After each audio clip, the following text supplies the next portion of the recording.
Здравствуйте, уважаемые телезрители. В эфире еженедельное интервью главы Ингушетии Юнусбека Евкурова. Юнусбек Нагиревич, Калшин. Алейкум салам.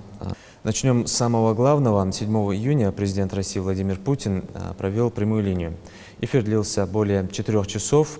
Впервые за всю историю этой программы на видеосвязи находились все руководители субъектов, федеральные министры и члены правительства. Что вы скажете об этом нововведении и в целом про прямую линию? Ну, там нет такого ярко выраженного нововведения, кроме как мы были уже на селекторе на прямой. Так и в прошлые диалоги с народом и в прямом эфире с президентом главы присутствовали, были на связи, но не на видеосвязи. Были на связи, на телефоном. Если вы помните, прошлого года тоже напрямую на связь с президентом выходили губернаторы, когда эта необходимость была. А сегодня это было сделано так, что мы были на селекторной связи с президентом и оперативность там. В том числе вопрос слушать и отвечать, и тут же более оперативно это все делалось. Но опять же, это с каждым годом совершенствуются механизмы общения народа с президентом страны. И самое главное, что это несет хороший, позитивный результат для тех людей, которые обращаются. Хочу подчеркнуть, что мы в рамках этого прямого эфира вопросы, которые задавали жители республики по линии СМС, по линии писем, по линии других там сфер деятельности, мы эти вопросы получим от управления президента, и по ним будем уже отвечать и в адрес президента страны, и в адрес наших жителей. То есть эти вопросы не просто куда-то дали, там более 2 миллионов вопросов всего от страны, да, и на все эти вопросы администрация президента в последующем требует ответов на все вопросы, поэтому ни один вопрос не останется без ответа. 26 июня состоится прямой эфир программы «Диалог с народом», в ходе которой вы будете отвечать на вопросы жителей республики. С каждым годом обращений становится все меньше, что, естественно, говорит о решаемости вот этих проблем. Что вы скажете в целом про предыдущую программу «Диалог с народом» и ваш прогноз на это? Ну, во-первых, обращений становится меньше, потому что, если смотреть по количеству обращений и разложить их по направлениям, то в предыдущие годы было огромное количество обращений, большой процент забежали обращения неустроенных детей в детские садики или в школы, или трехсменках в школах. А сегодня эти вопросы довольно серьезно решаются. Много вопросов было связано со спортивной инфраструктурой. Сегодня уже другая тема. Большое количество вопросов было по вынужденным переселенцам и оползневой зоне. Но сегодня эти вопросы тоже почти все решены. У нас только остается там, небольшое количество людей, вынужденных переселенцев, по которым мы сейчас работаем через правительство Российской Федерации, потому что не в наших полномочиях решить их проблемы. Я думаю, что ближайшая моя встреча с Дмитрием Анатольевичем Медведевым, мы найдем способы, как пойти навстречу этим людям. Это те люди, которые получили, например, господдержку, но она не соизмерима с теми потерями имущества, которые у них было. То есть господдержка, которую получили там чисто как материнский капитал, который не должна соизмеряться с этой темой, как потеря имущества. Как, например, 30, 40, 50 тысяч рублей, что несоизмеримо с той потерей имущества и восстановлением имущества или домовладения.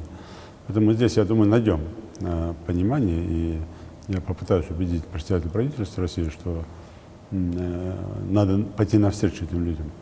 И было много вопросов, если брать по дорожной инфраструктуре, по другим направлениям. И когда сегодня много вещей решаются, много вопросов решаются, и решены многие вопросы, конечно, и проблем становится меньше. Сегодня основной костяк проблем, вопросов – это личное домовладение, жилищное обустройство людей. Мы там тоже видим много. У нас есть такие, которые и земли берут впрок, и дома хотят впрок там, на 10 поколений вперед. Поэтому здесь тоже есть от лукавого, но тем не менее есть реальные проблемы.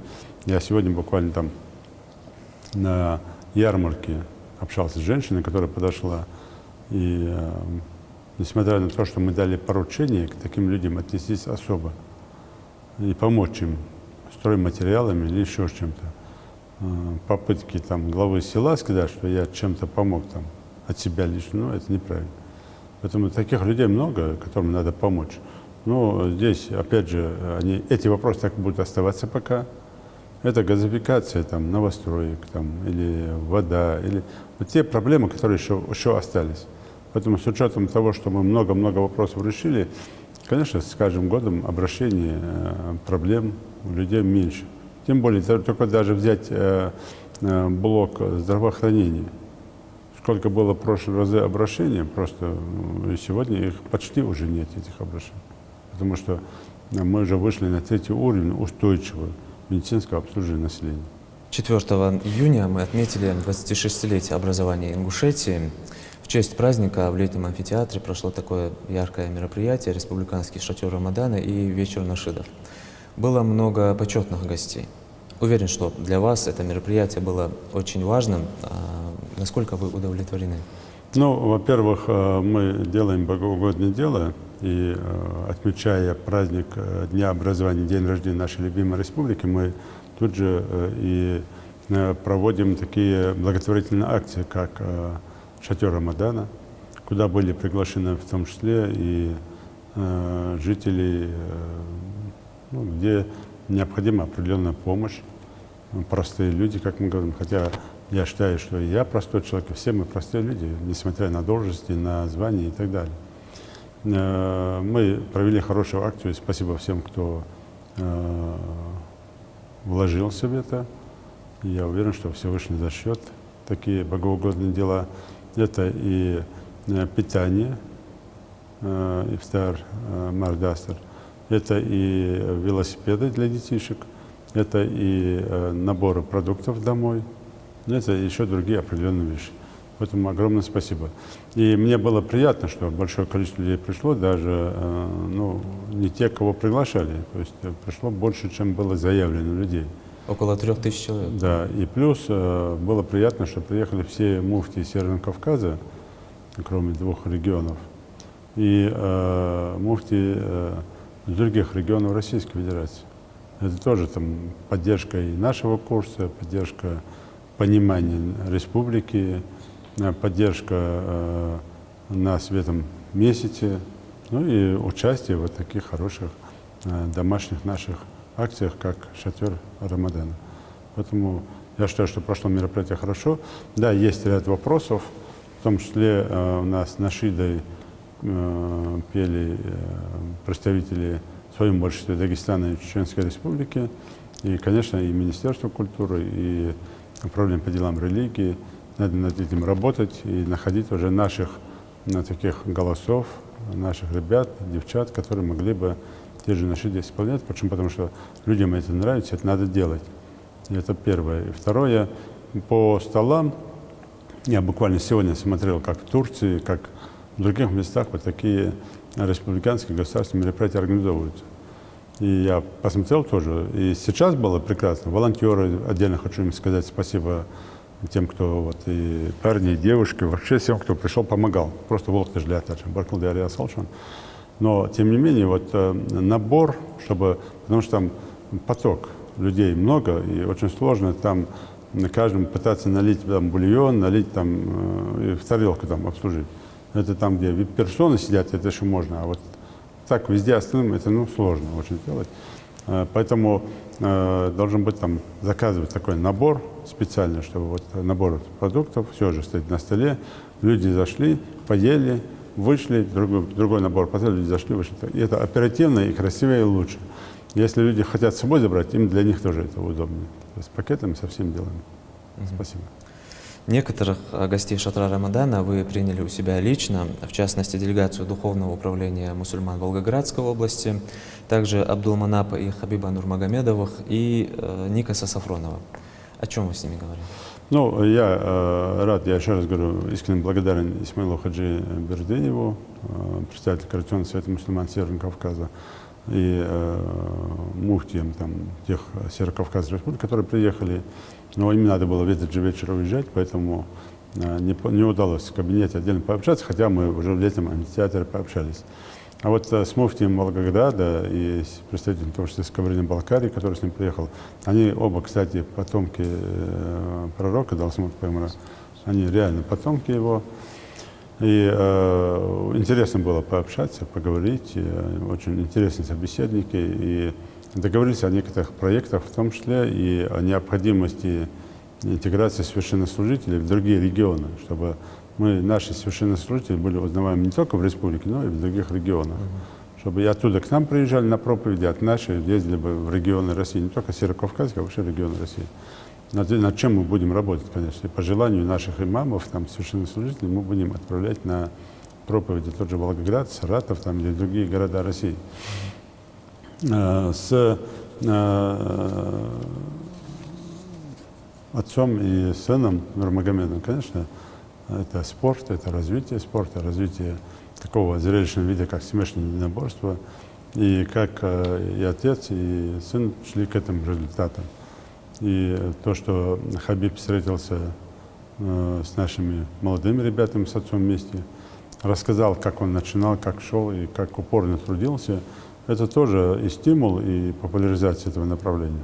Но и самое главное, знаете, это то, что и отец, и сын не остаются, не стали такими звездными, а остались простыми людьми, такими же, с юмором, с пониманием. И вот это показатель, что у людей нет звезды, у людей нет такого возвеличивания, они простые люди. С Сафроном, мне кажется, мы проговорили вопросы, в том числе и возможность проведения после реконструкции нашей башни выставки Сафронова, в том числе и написать ряд портретов. Никас очень внимательно следил как художник за нашими стариками и за молодежью, уже определил там, какие там есть такие художественные лица, в том числе и Пошева Ахмеда, там, и Албагачиева Магомеда, и муфтия Северной Осетии Гацалова Хаджи Мурада, и ряд других, там, вот он колоритные, говорит, фигуры, я хочу написать их картины, с них картины. Поэтому на этой выставке и пейзажи горные наши, и тоже появятся в том числе картины не только там общие, ну и части, касающиеся нашей республики. Ну и плюс, конечно, это мастер-классы с нашими художниками и каким-то образом вывести на свой уровень, ну, на его уровень, конечно, тяжело выйти, но тем не менее на такой уровень уже выводить наших художников.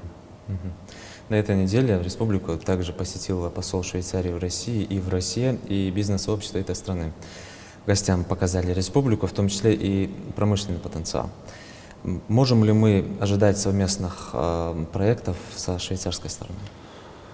Ну, посмотрим, что будет. Мы договорились с послом, он, кстати, очень воспитанный и знающий тему человек, глубоко вникающий в том числе в экономику, в агропромышленный сектор.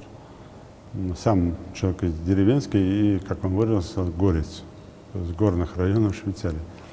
Но мы проговорили вопросы о том, чтобы на базе посольства Швейцарии провести презентацию инвестпортфеля республики.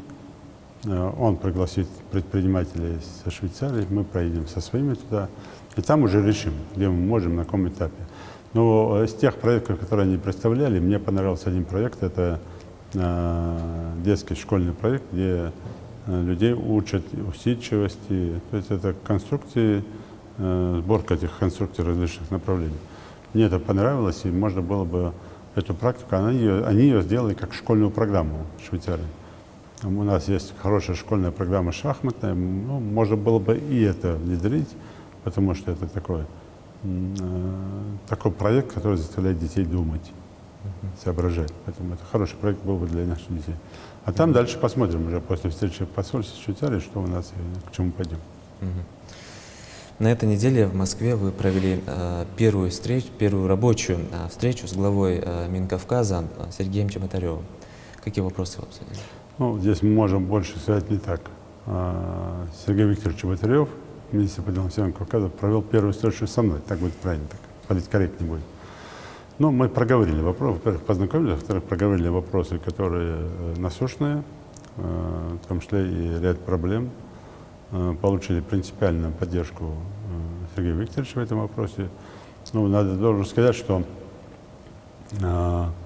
Сергей Викторович глубоко изучил и плюсы, и минусы, и проблемы, в том числе республик Северного Кавказа, в том числе и Ингушетии. И такое ощущение, что уже не вот-вот стал министром, а уже 3 года занимался Северным Кавказом. То есть глубоко знает и обычаи, и традиции, и тему предмета, и плюсы и минусы социалки, культурной части, экономики. Поэтому было приятно общаться и, в принципе, нашли понимание по многим вопросам. Ингушетию на этой неделе посетил также руководитель федерального проекта «Трезвая Россия» Султан Хамзаев. Вы с ним встретились? Планируется проведение какой-то совместной работы? Я благодарен Султану за то, что он есть такой. Он по всей России этот проект продвигает, занимается именно борьбой вот с таким злом, я бы сказал, России, как пьянство. Потому что из-за этого очень много людей теряют и жизни, и семьи, и много трагедий происходит.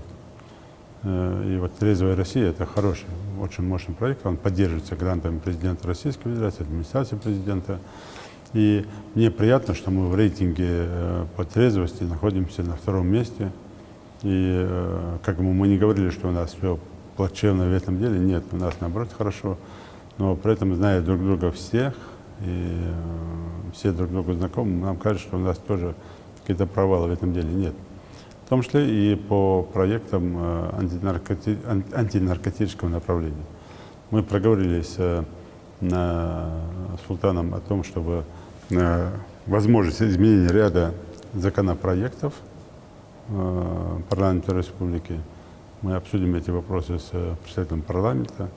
Ну, а потом уже будем договариваться, или уже договорились с Султаном, чтобы в Москве подписать соглашение по взаимодействию.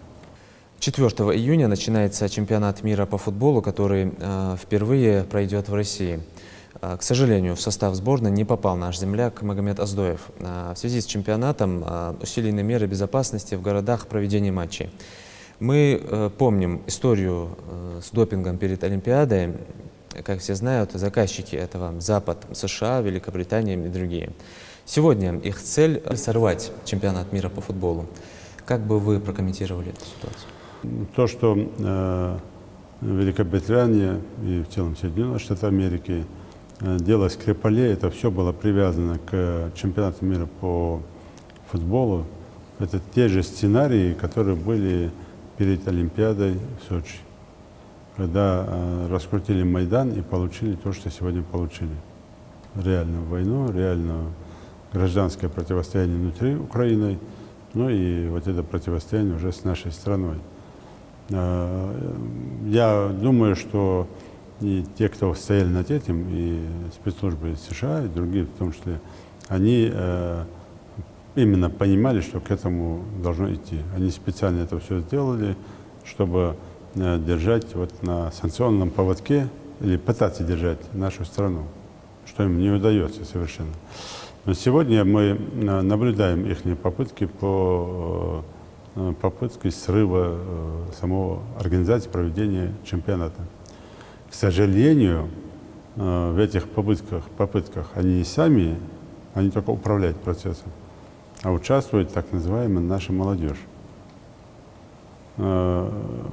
которые по сигналу за границей от лидеров международных террористических организаций планируют или хотят планировать какие-то террористические акты, какие-то там протестные акции, ну еще чего-то с именем Всевышнего.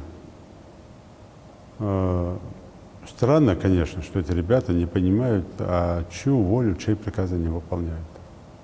Америки, там, Великобритании или других стран. И то, что в последнее время они сотворили там и в Ливии, и в Сирии, ну что, понятное дело, под чью дудку пляшут вот эти, так называемые, Багдади или другие там деятели, которые там вещают там с именем Аллаха, умной речи, в кавычках, с трибун.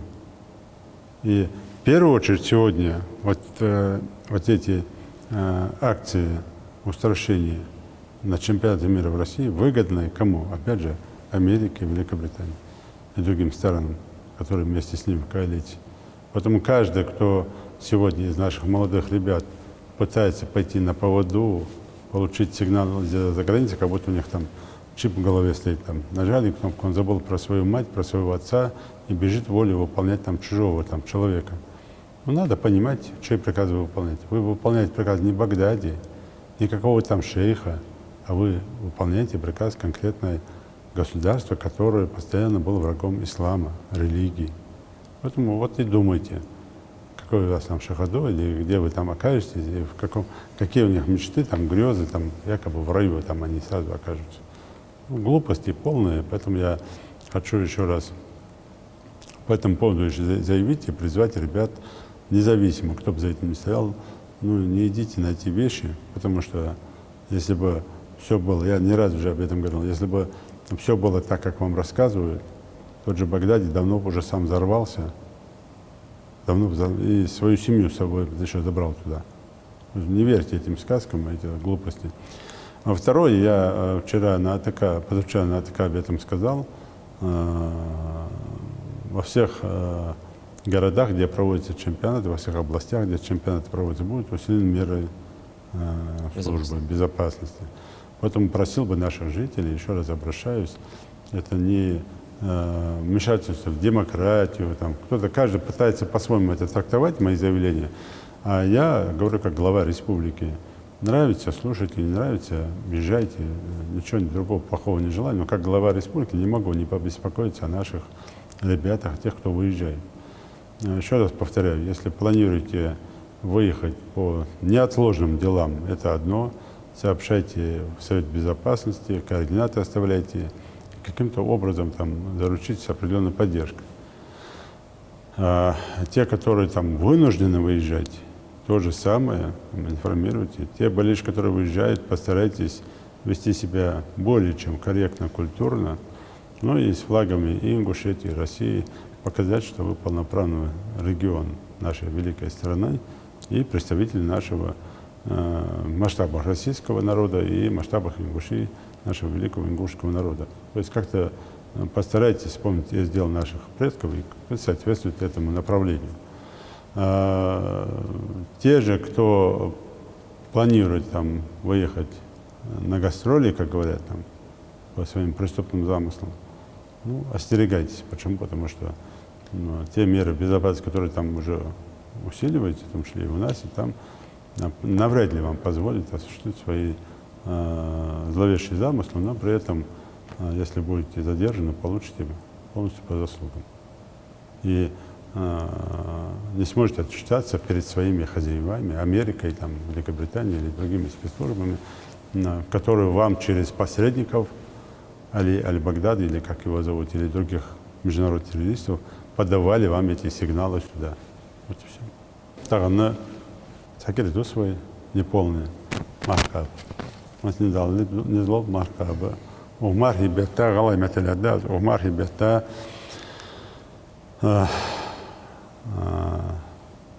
Докна ханып шашты на ровном месте гыбет ждешь. Гыбет жмалажда. 20 камел ждут, даже ждут архалыча, ждут еще отчу убета. Камел ждут шхан. Сидек и диша арышбы, диша арышбы, цвет фактан диша арышбы, или диша бояг арышбы, так я так бы сказал, ханялыч. Диша диажи, диша хетси держи, диша бояг арыш улцарах. Ханялыч, диша хетси держи. День не то, что убета, да, убета, убета, что Allah, что диша хош, хетер хоже, шкамялыч, хамагыбет ждел дать. Но там больше больше. Поэтому ухцанкера хайся, что он маснина, что он вен маснина, сгибет жмал диачана, шен жнах кандирбах, фунади, таган рядом чакта дал ваняха, вай чакраханге, но каметина дохо отиш две дергежа. Сгибет жмал диача, валаваш диадали, адла диадали, качан диадали. Мар багдуалаш, харчу яйца или ваш шашт, жнах кантирбай, дишашна хаяча, дишачар, конкретно я ашу, дишашна хаяча, дишер кетярш бы азбуцрш, цар хаяча, ваккам ялхбуша, ваккам ялхбуша, ладух да цулы хызыр буш, бахнигам ладух, ваккут хайохшук цу, кудал мяжгаш да, мал ваккам ялбы, саймар лордер, маркабым халдат, мардекам халдат, إن حقتها شك مردي كهم يعلم ده أوجر تقى خيالي أحتال دينا حبوخ بالي بوخ برا تان تل دين بوخ بولجا توندات سلخلم تان مركبة نو دين بوسي بجا ولج مركبة بج تقريبا تجلج إنترنت عشرة زدق مارس توقع بج ديش دكادر اس مركبة بج ديش الله вообще تلش قد كذا поэтому حماج ليل دشان просто совет дышан, что лама дыша, что оашаш молдичаш хама, жнах шон болдыш бали, баргуш бали, кандербах. Интернетич кнопка что еще делали, цече, дадагаш кираш, мар долж, хамаш лил дядерас, дергуш кандер делал, уже мне долж дышан. Налбарца бол бы дал, я беркетвел, ухкера, вы паргат дишдал яндали, марко буда. وینک داشت باقی این خوز و موتیک حکیش یا موق حکیش به یورتش کم مثلا و تینوش حکیش ل مرخش حتی واضح مرخم دیراسم. Юнусбек Баймангереевич, спасибо за то, что уделили время и ответили на наши вопросы.